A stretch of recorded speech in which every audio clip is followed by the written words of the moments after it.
가는 길목에 도로변에 한 10m, 20m마다 소총을 든 무장 군인들이 쫙 도열을 해갖고 جرائم التي يتطرق فيها الذين قبضنا 여성들에게 히잡 착용 강제하지 않겠다. 예, 그 강제하면 처벌하겠다. 그런 어떤 지침을 공표하기도 하고.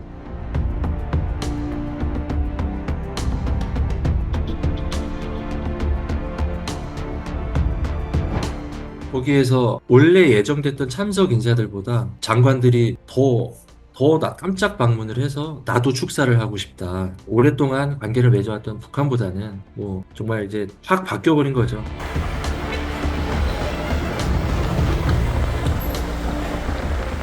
evidence. 공습 위험이 중국이 살아서 나온 거. 작년 12월에 정말 번개 같은 반군의 군사작전으로 독재 정권이 갑자기 무너져 내리고 얼마 지나지 않아서 한국과 수교하고 그렇게 이제 조금씩 시리아가 지금 열리고 있는 내부적으로 무장 세력들 간 파벌 싸움이 아직 완전히 끝나지 않았고 게다가 이스라엘이 남부 접경지에서 계속 미사일을 쏘고 있거든요.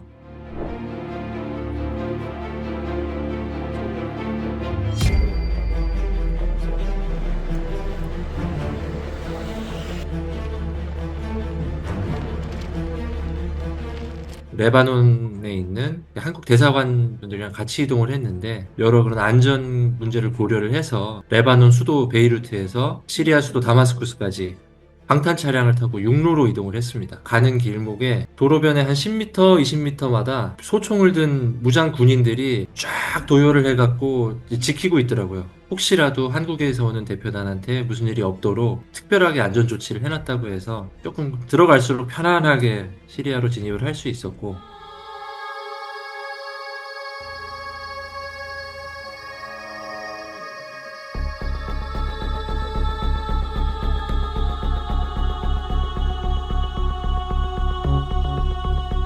언뜻 보기에는 되게 정상적이고 일상적인 모습이었어요. 그런데 조금만 자세히 들여다보면 가장 커다란 건물인 그 국방부 청사가 건물 한쪽이 완전히 날라가 있는 거예요. 몇 달 전에 이스라엘이 시리아랑 좀 갈등을 하면서 경고성 공습을 했었죠. 국방부 청사를 정면으로 겨눠서 건물 한쪽이 완전히 무너져 내린 모습이 있었고 도심에서 잠깐만 그쪽으로 벗어나 보니까 말로 다 할 수 없을 정도로 도시 전체가 완전히 무너져 내린 건물마다 제대로 온전한 모습을 갖추고 있는 건물이 없고 벽마다 총탄 자국이 벌집처럼 나 있고 여기가 이제 막 이거에서 벗어난 나라구나라는 게 실감이 됐죠.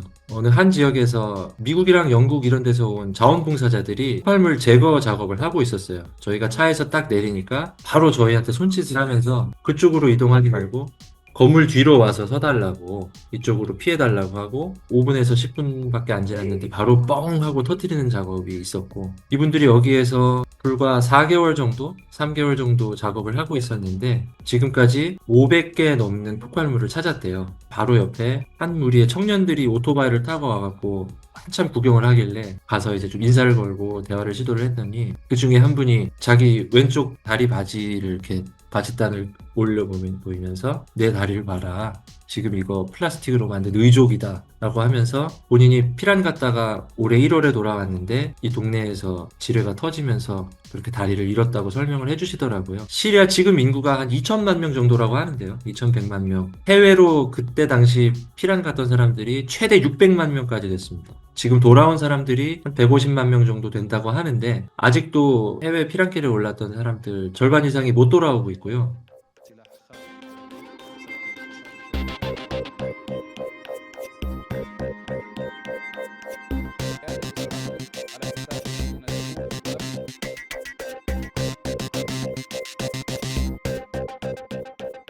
사실 미국이나 유럽연합 이런 데 제재 대상, 테러리스트로 바로 가장 상단에 올라있던 사람이고 그렇기 때문에 사실 시리아의 알 아사드 독재 정권이 무너졌을 때에도 이 사람에 대해서 의구심 어린 눈초리를 보내는 게 사실 많았죠. 근데 권력을 잡고 임시 대통령에 오르자마자 원래 반군 때 쓰던 터번을 벗어 던지고 그리고 이슬람 전통 복장이나 아니면은 전투복, 군복 옷도 완전히 입지 않고 아주 멀끔한 양복 차림으로 다니기 시작한 거예요. 넥타이도 상황에 맞춰서 상태에 맞춰서 색깔별로 딱 멋있게 골라 입고 알샤라 대통령이 본인이 원래 이끌었던 반군은 예전에 알카에다랑 연결됐을 정도로 사실 되게 근본주의적인 원리주의적인 이슬람 교리에 입각해 있었기 때문에 그렇게 보여주는 행위조차도 그 이슬람 교리를 떠나서 그런 서방에 가까운 모습을 보여주는 걸 되게 꺼리는 사실은 그런 정서가 있거든요. 근데 생각보다 훨씬 더 적극적으로 그런 이미지 변신을 꾀하고 본인들이 여성들에게 히잡 착용 강제하지 않겠다. 그걸 강제하면 처벌하겠다.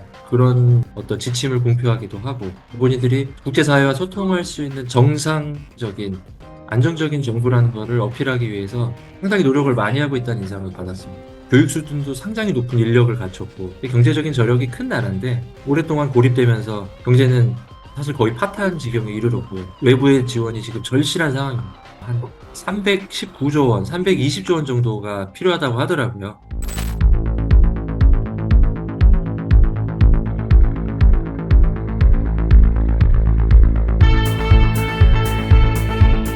가는 길에 국경 지나서 얼마 되지 않아갖고 커다란 광고판이 하나 붙어 있었는데 한국의 기아 자동차가 최근에 붙여놓은 그런 대형 광고판이었어요. 그래서 반갑기도 하고 시리아가 지금 완전히 닫힌 구역이 아니구나. 뭔가 외부랑 교류를 시작을 했고 변화가 시작되고 있는 그런 상황이구나. 그런 것도 느껴졌습니다. 한국 대사관에서 준비한 행사는 한국 시리아 비즈니스 포럼입니다. 이 행사가 일본이나 중국이 하기도 전에 한국이랑 먼저 일정이 잡힌 거고 거기에서 원래 예정됐던 참석 인사들보다 장관들이 더 깜짝 방문을 해서 나도 축사를 하고 싶다. 나도 한국이랑 한마디 하고 싶다. 이렇게 적극적인 모습을 보이고 그 중에 한 분은 이제 저희 연합뉴스랑 인터뷰에도 기꺼이 응해 주셨는데 Envisioning the future of Syria, we look at the Korean development model. The inspiration from Korea is the entire Korean development model when it comes specifically in my field to telecom and information technology. 한국이란 나라가 시리아한테 정말 큰 영감을 준다. 한국은 아픔을 딛고서 고속 성장을 할 수 있었던 그런 개발의 경험과 모델도 갖췄고 시리아가 본보기로 삼아서 따라갈 수 있는 그런 나라인 것 같다. 그래서 다른 어느 나라보다 한국과 협력하고 싶다는 뜻을 정말 가감 없이 그렇게 있는 그대로 내비쳐줘서 좀 놀라웠습니다.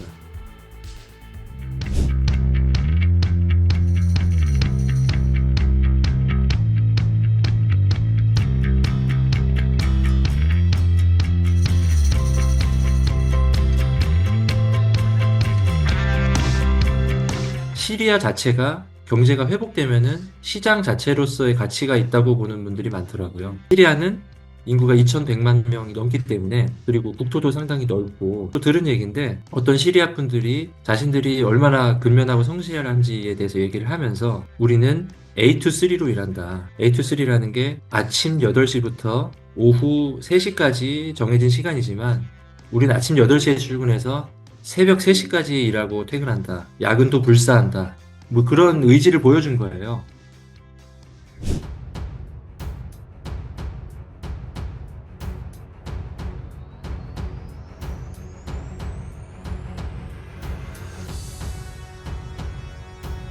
사실 한국은 일본이나 중국과 다르게 지난 아라사드 정권 때에는 아예 수교가 안 된 상태였습니다. 한국과 시리아는 공식적인 외교 관계가 없는 나라였고 시리아는 사실 북한이랑 아주 친밀하게 이란, 러시아 이런 계열의 나라들이랑 친밀하게 지냈기 때문에 그래서 제가 다마스쿠스 현지에 가서 북한 외교관들의 활동 동향은 좀 어떠냐 아무래도 오랫동안 관계가 있었을 텐데 저런되지는 않지 않겠느냐라고 지 물어보면은 실제적으로 잡히는 움직임이 거의 없대요. 정말로 다 나가 있는 것 같고 그리고 시리아 입장에서도 본인들이 앞으로 나아가는 데 있어서 오랫동안 관계를 맺어왔던 북한보다는 뭐 정말 이제 확 바뀌어버린 거죠. 한국에 좀 더 가깝고 싶다. 그런 의지인 것 같아서 아무래도 정말 역사가 한순간에 이렇게 뒤바뀔 수가 있구나.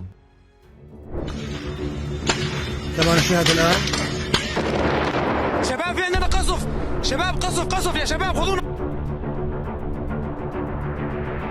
For those that were very badly hurt, it looks like.